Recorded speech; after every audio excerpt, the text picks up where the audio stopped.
Welcome to the Oileánach Knits podcast. My name is Heather, my pronouns are they, them, and I'm a knitwear designer and person, writer, doer of things artistic and interesting. And I'm coming to you from Newfoundland, the traditionally Ktaqmkuk of the Mi'kmaq and Beothuk peoples, and it's an island way out in the North Atlantic. And today I'm coming to you from the cabin, which is just the nicest place to be. It's not my cabin, it's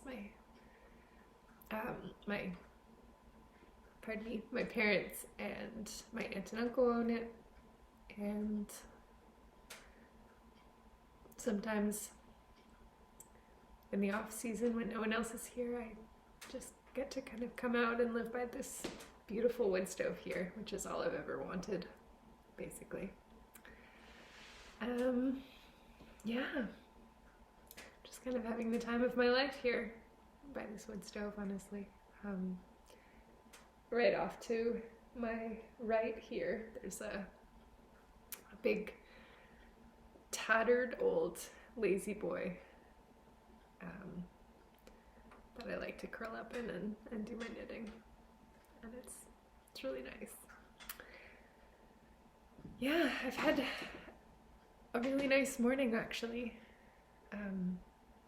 Woke up to the sun kind of rising through the trees and the mist, and ran outside to take photos even though it was freezing out, and got the fire going, brought some wood in, gathered some rose hips, which are still on the bushes out there, and yeah, I did a bunch of things, and then kind of sat down and finished all of the preparations for the release of the Library Shawl, which is my reason for being here with you today.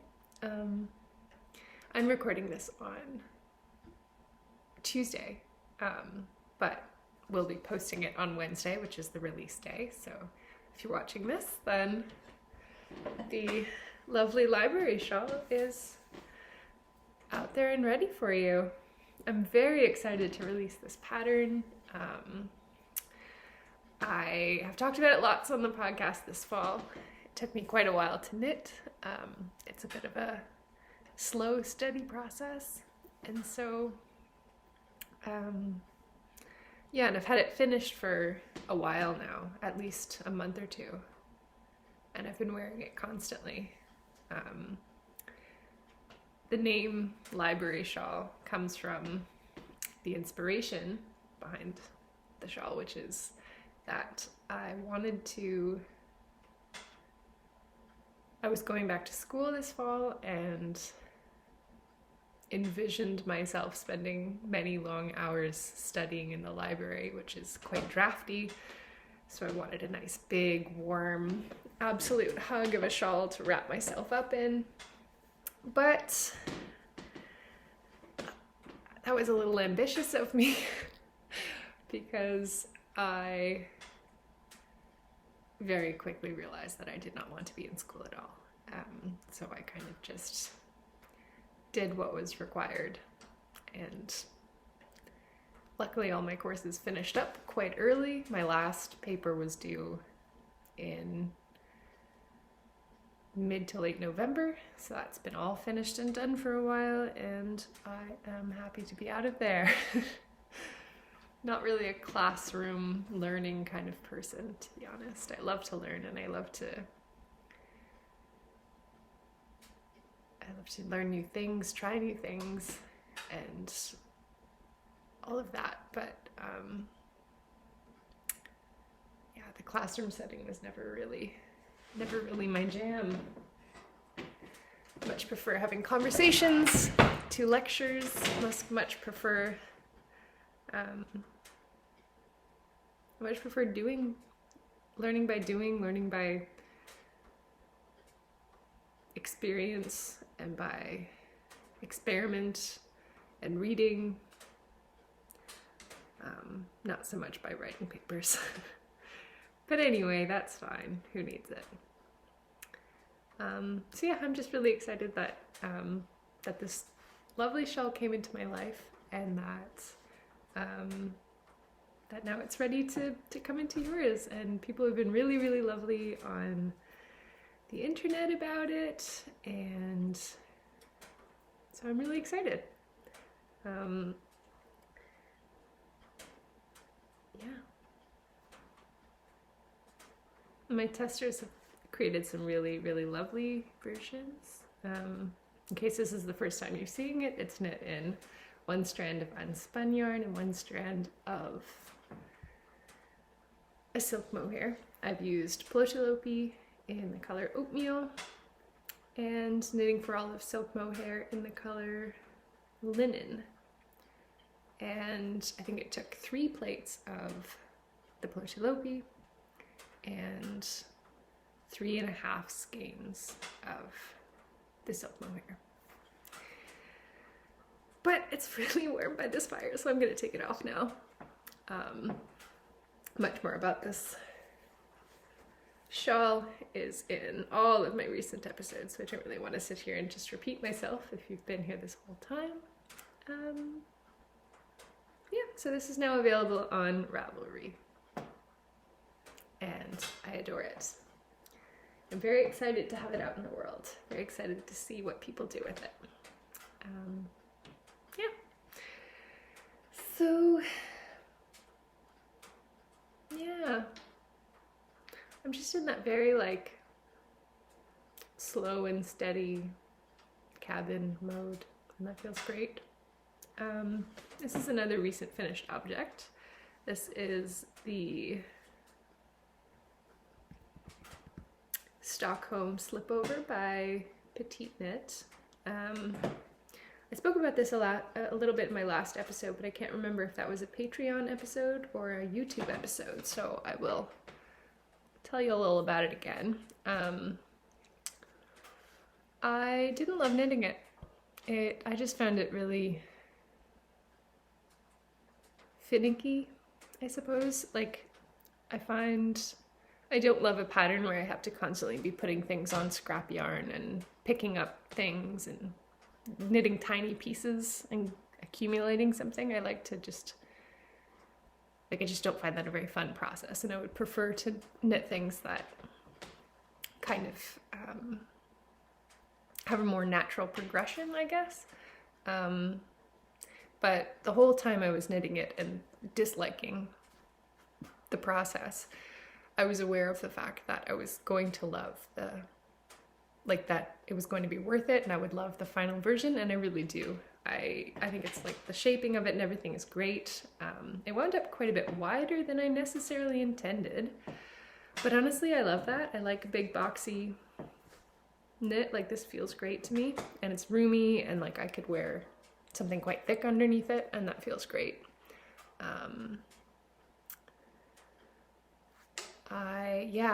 I think it's really beautiful. I knit it with the Knitting for Olive silk mohair and my very favorite yarn in the world, which is Ktaqmkuk fingering.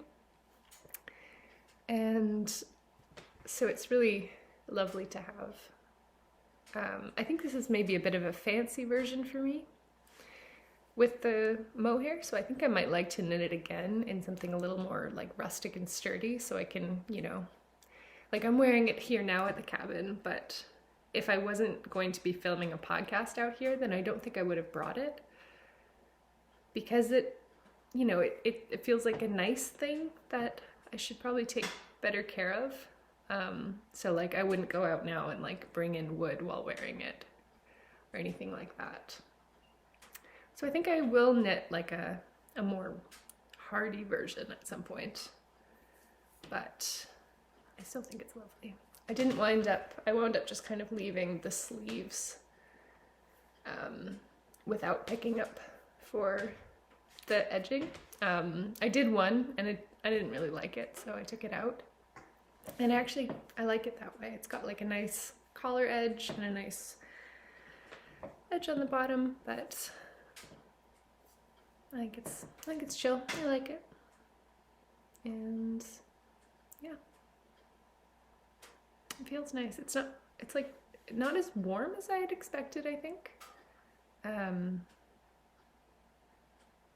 But it makes a good layer. Like, I've been using it out here at the cabin. In the winter, I'm generally always wearing some kind of like long sleeve shirt under whatever I'm wearing.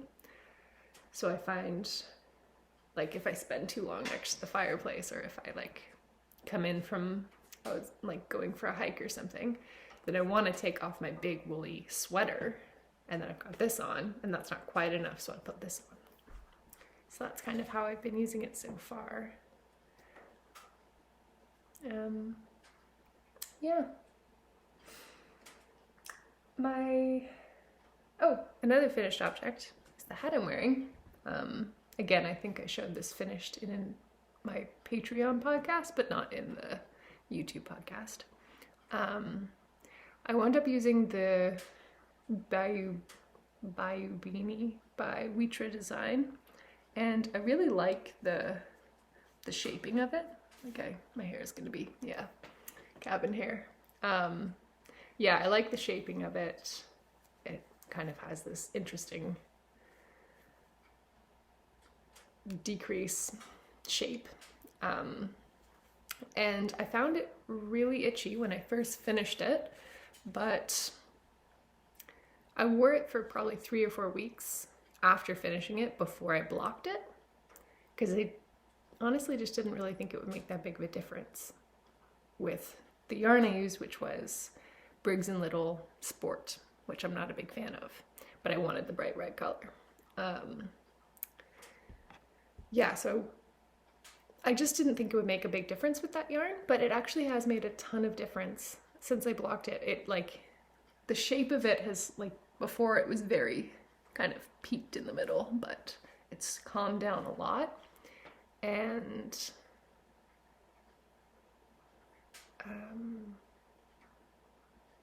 sorry, sometimes my brain just goes blank and I forget what I was talking about. Yeah, the shape has calmed down a lot and it feels a lot nicer. I'm just gonna move really quick because it's so warm right now. Okay, I'm back. The fire has reached its maximum heat, and it was really intense sitting next to it, especially wearing wool. Yeah, it's lovely, and I'm really happy that it's a nice roaring fire, but I feel better here. Okay, so the hat. Yes, I like it now, and honestly, I think I would knit this again in this wool. So I have actually picked up some of their sport in the natural colorway to do some dye experiments. And it's the only undyed yarn that I have access to here in Newfoundland, and so I wanted to try it. So yeah, maybe I'll do a hand-dyed hat next. That would be interesting. Yeah, I have some other dye, like other undyed wool plans coming, but it's not here yet, so I'm excited for it, but it's not happening yet. So I guess my next thing is the very special sweater I've been working on for a while now. And I love this sweater so much already. I actually finished it last night and was wearing it around the cabin for a little bit, and it's so cozy and I loved it so much. But I messed up somehow in the decreasing on the sleeves, and so this sleeve was way too tight. Like, I reached the cuff amount of stitches way up here, so you can see it, like, it's a sharp decrease and then it just levels out because don't know what happened, but something happened. Anyway, so wore it around for a while, thought about leaving it, and then came to my senses and chopped it off. And haven't gotten around to unwinding this yet, but I will save this wool. And she's back on the needles, and that won't take too long. The sleeves didn't take very long on this at all, so I'll finish that again while I'm out here. But yeah, it feels really exciting to have reached the end and to have like been able to try it on and see how it fits and everything. I'm still not 100% about the amount, like how deep the raglan is, and so I've cast on a second one where I will experiment with that. And this is also an experiment to see how I like it knit with mohair. So I'm currently working on this with the plotulopi in ivory beige, which is such a beautiful color. It's got like a bit of a peachy sandy kind of undertone, but very subtle and like mixed with lots of white and gray and brown, and it's really lovely, and I love this. And I'm holding that with the Sadness Garn Tin Silk Mohair. Why is that blowing out so much? I don't know. Tin Silk Mohair in the color Lis Beige. And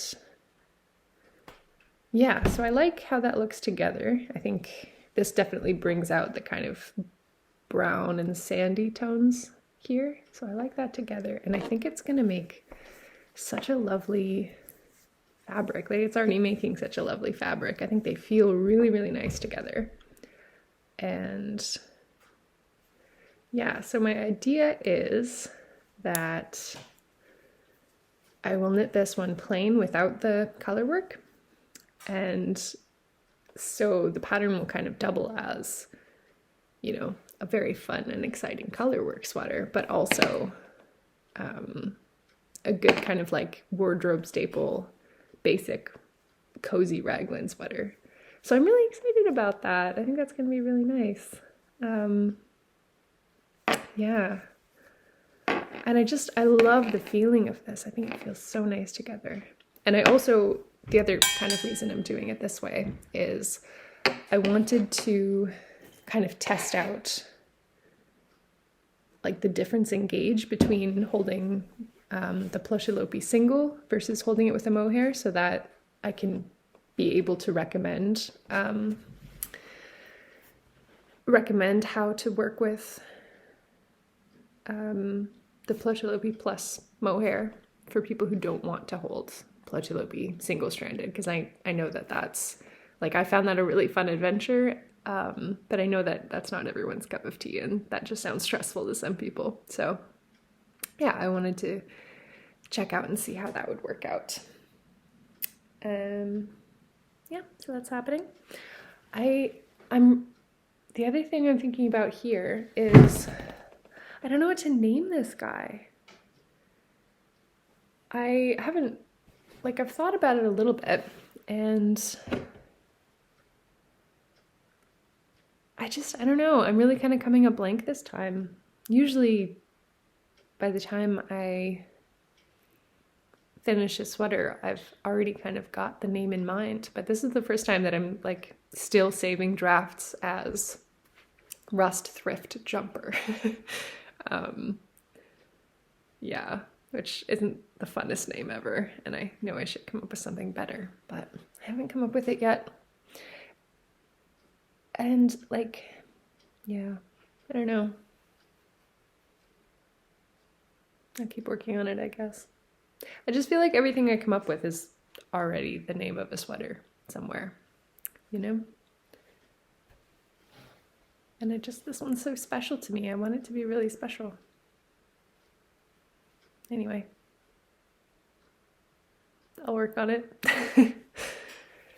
I'm just really excited to have this and to wear it oh my gosh, looking at it just makes me so happy. I feel so good about it. It's so squishy. Anyway, so that's a project. And then the only other knitting project I brought out here with me, which I'm starting to feel like maybe wasn't wise. Like, I mean, I do have that whole extra sweater to work on once I finish the arm on the red one. So I should be fine for projects, but I don't really know how long I'm out here for. I was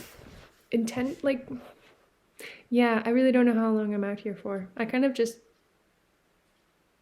came out, packed some stuff, and just got in the car. But now that I'm here, I don't ever want to leave.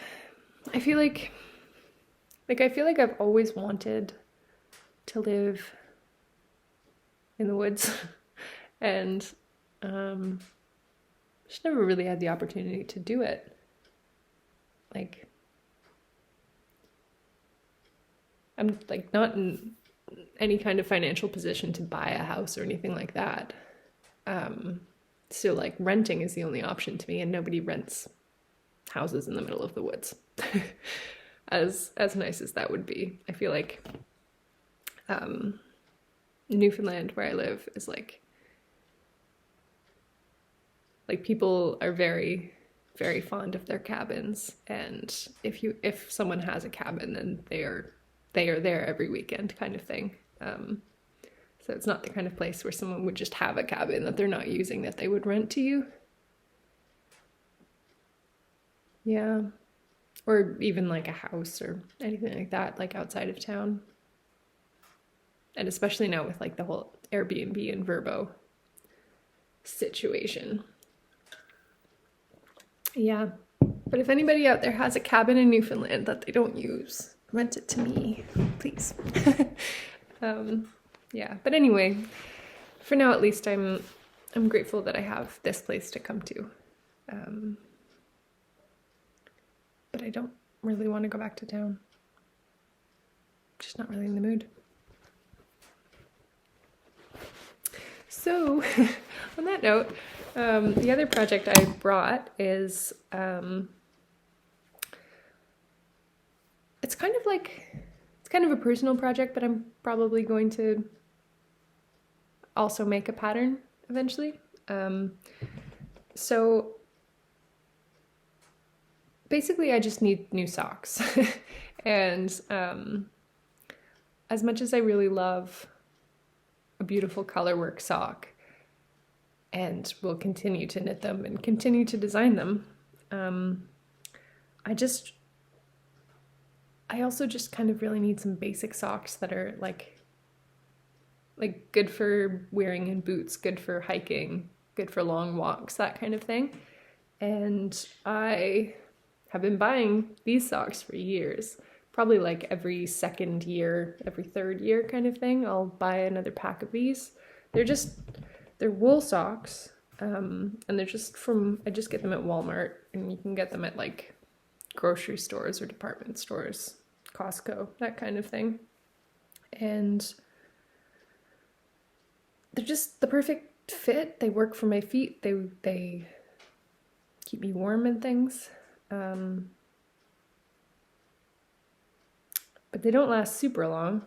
I have to buy another pack of, they probably come in packs of 8 or 10, and I buy a new pack every second or third year. Probably every second year, more realistically. And it's getting time to buy another pack because they're starting to all get holes and wear out, and I really want to avoid that. I want to avoid having to buy more. Wow, it matches me so good right now. I want to avoid buying any more. So I want to kind of come up with a good basic sock pattern for just like every day, you know, putting on my boots and going for a walk kind of socks. And I also kind of want to do that a little bit quickly because at this rate, I finish a pair of socks like twice a year, and I really just want to just bang out a couple of good quality socks that I can wear this winter instead of buying more. So I have been running some experiments with different like needle sizes and yarns and that kind of stuff. I'm not very far into this experiment yet, to be honest, but I'm just basically looking for, like, I want, you know, this kind of structure, this shape, this height, like these socks basically. So yeah, I've got a pair going right now in tuku wool, and I like the kind of shaping of these. So I've got like a top ribbed border, and then I'm kind of just ribbing them widely on the way down the leg. And I'll make this probably a little taller. Yeah, I'll make that a little bit taller before I go for the heel. And that's kind of going to be the big part of the, you know, process of figuring this out, is kind of figuring out what heel is going to be the most sturdy but also the most comfortable for walking in. I find, I don't know how to show you this right now, but currently wearing the Whimsy Bay Socks, designed by my friend Lea Fizzard of Stitch Craft Co. Yes, and she's got a lovely podcast on YouTube. I think she just put out a new episode actually, and I've been wanting to watch it, but also trying really hard to I try really hard to limit my screen time when I'm out at the cabin for anything other than work. But anyway, these are lovely, and I'm like falling over. And they're knit with plotulopi, and they're super comfy, and I love them. But I think they're a bit thick. They're letlopi, so they're a bit thick to be putting into boots, I think. I've been experimenting a little bit, and I basically have two pairs of boots. My Blendstones that I wear pretty much year round, and then I'll just show you my more winter boots.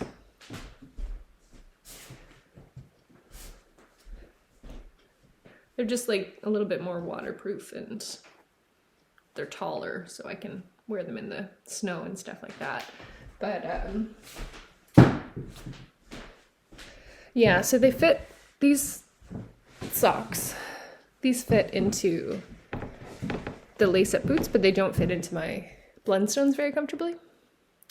So that was also part of it, is that these are very like thin, and like not in a bad way. They're just a very compact kind of fabric, dense fabric, that's what I mean to say.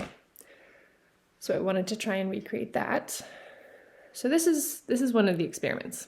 Tuku wool, fingering, not sock, because obviously I want to use all natural materials. And these are good. However, I wanted to experiment with not using fingering or tiny size 1 needles, because that takes a long time, and I want to get going on these socks so that I can make it without having to buy any new ones.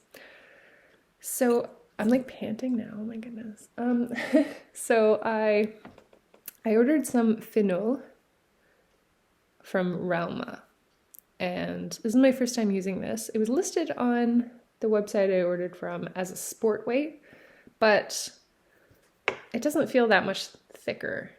I feel like I can see a difference between these two, but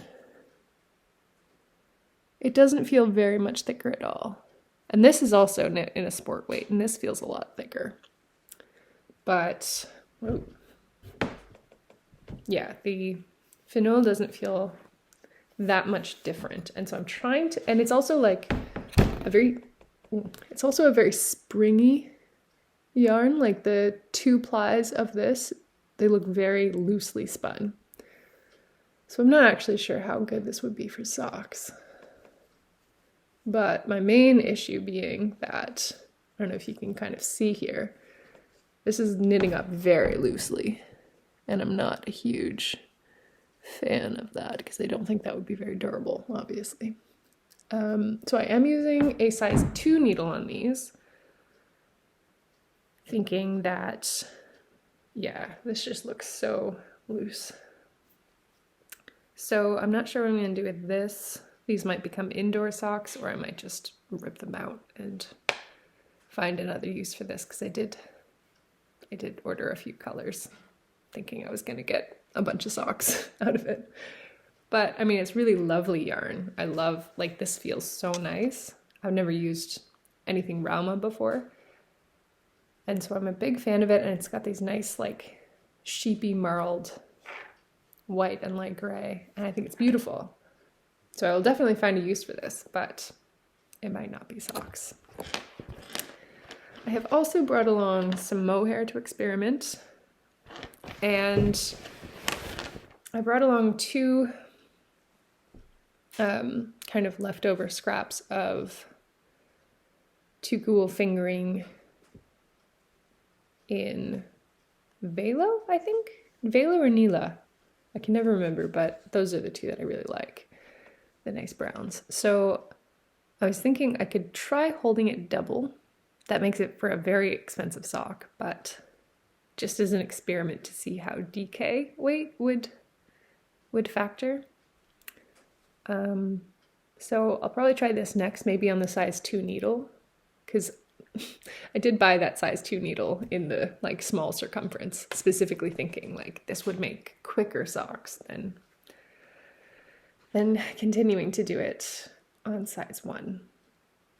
But if I invest a little more time, this could be 2 pairs of socks in fingering weight. So I don't know. I'm a little torn. I know that like creating a completely knitted sock drawer is going to take a long time, but I just really want to start supplementing now so that I don't have to buy anymore, basically. I wish that like I want to do some more experimenting with like the larger wools, but I had a bit of a hard time like making choices about what yarn to use. I couldn't really find very much in the sport weight variety. That was what I was kind of leaning toward. I was thinking I would try sport weight. These are sport weight, but this is single ply, the Briggs & Little. And a lot of like Canadian wools seem to kind of go by that standard. Like any Canadian sport weight that I found was single ply and like seems to be spun kind of in this style. And I just like, I couldn't find very much sport weight that was like non-merino. And I actually kind of prefer to avoid merino for the most part, just because, I mean, this is kind of a personal choice, really. And it's not like a hard rule, but I just feel like so many knitters go for the merino because it's, you know, supposedly the softest, and that kind of winds up meaning that like so much merino is being processed into wool, whereas people with more rustic sheep breeds are just kind of discarding their wool because it's like not seen as the desirable one, and so it's not really profitable for them. And as someone who really likes rustic wool, I just feel like I would rather not contribute to that. I don't actually know that much about it. I'm not super knowledgeable, and I would like to be more knowledgeable. That's actually kind of one of the things I've been thinking about while I'm out here, is how I want to like spend less time, like while I'm knitting, I have been spending so much time just like watching TV and stuff. And I'm not really a TV person. Like, I don't think I would be watching TV if I wasn't knitting. And I don't know, it started to really kind of bother me. So I want to spend more time like listening to podcasts and audiobooks and just kind of like using that knitting time to like learn more about the knitting, like the impact of knitting and that sort of thing. So if anyone has any recommendations, I would love to hear. I've seen lots of really interesting books. My local library has an app where you can take out books, like ebooks and audiobooks. And I've gone through there, and there's some really interesting looking ebooks, but there are no audiobooks. And I tried one time to take out one of the ebooks and like read it in the bath, but I don't want to spend the extra time looking at a screen. Like, especially like when I'm reading or learning and stuff like that. Like, I feel like I just really cherish time with a physical book, and it feels like a nice rest for my eyes. And I do so much digital. Oh, sorry. Sorry. I do so much digitally for work that I just really don't enjoy adding extra digital time. And it's something I'm trying to be really mindful of lately. And I've also always kind of had this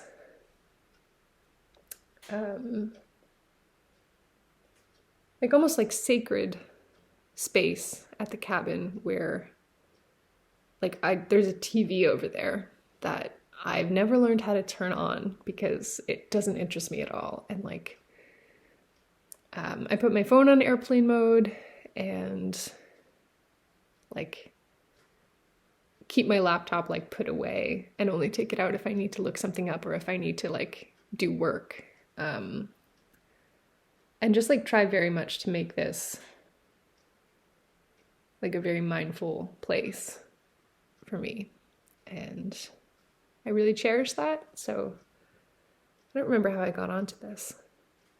Oh yeah, I want to watch less TV while I'm knitting and do more like listening to audiobooks and stuff like that. And podcasts. So if anyone has any to recommend, I'm not really I feel like true crime podcasts are very popular. That's not really my bag. I'm more interested in like interesting conversations and like talking about philosophy and art and nature and those kinds of things. One of my favorite podcasts that I actually do kind of listen to sometimes is On Being with Krista Tippett. I kind of like, I tend to kind of like scroll through them until I find like a topic that sounds really interesting, or like she's interviewing someone that I find interesting. But I don't know, I'm very picky with that kind of thing, but I also find it interesting. Anyway, very long tangent aside. Socks. Yes, couldn't find any sport weight really because Thinol was the main sport weight one I found. Oh, I made a cup of tea and forgot about it. And also, look at me getting sidetracked all over the place.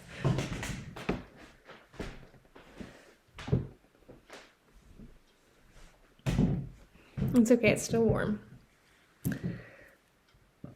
Fennel is not really sport weight, or at least it's not as thick as I was kind of imagining. Or as good for socks as I was imagining. That's fine. Yeah, I guess like, I feel like DK is going to be too thick. I could also try just holding it with mohair, but I was hoping to avoid that because the mohair makes it way more expensive, and I want this to be a very like basic sock pattern that's like good for just basic socks. Nothing fancy, just filling the sock drawer kind of thing, like a very hardy, rugged, just sock base, or just sock. Yeah. So I don't feel like I brought the mohair more so thinking I'd use it for the heels and toes for like a bit of extra durability, but I don't want to hold the whole sock with mohair. So yeah, if anyone knows of like a heavier sport or lighter DK weight yarn that would be good for socks. So it's like I'm not interested in superwash, not interested in nylon, not interested in any kind of synthetic material at all. But I just really want a fast sock. That's all I'm wanting here. But I guess to be fair, this has, like, I think I was probably just about here when I got here to the cabin last night. So I knit that last night as I was like tending the fire. So that's not terrible. Maybe I should just give up and knit the regular sock size. And I do actually have lots of fingering weight yarn that would be good for socks. So it would be very much easier. But I'm still holding out hope for a good DK or like heavy sport. And that's the experiment, so I guess we'll see how it goes. Yeah, so that's all the knitting that I brought. To be honest though, on the drive out, I started worrying, like within an hour of leaving St. John's, I was worrying about like, will I have enough yarn? Will I run out? Will I need to like emergency go look for yarn? And so when I got here, I did a Google map search to like see if there were any craft stores around, and I know there aren't, but yeah, the closest, there's 2 different yarn stores in Newfoundland at all, and Newfoundland is huge, and I'm out on the Bonavista Peninsula, which is 2.5-ish hours from St. John's, where I live. There's 2 yarn shops. One of them is 2.5 hours away, going north, so going away from the city where I live. And then there's another one that's 2.5 hours away that goes back toward where I live and then up a peninsula. So basically, it would be just as quick to just drive home for more yarn if I need it. And to be fair, I've got a better yarn selection than either of those yarn stores. Yeah, I did briefly like consider how long it would take to get yarn shipped here, but I don't even think there's a post office out here. Like, I don't know how I would receive mail out here.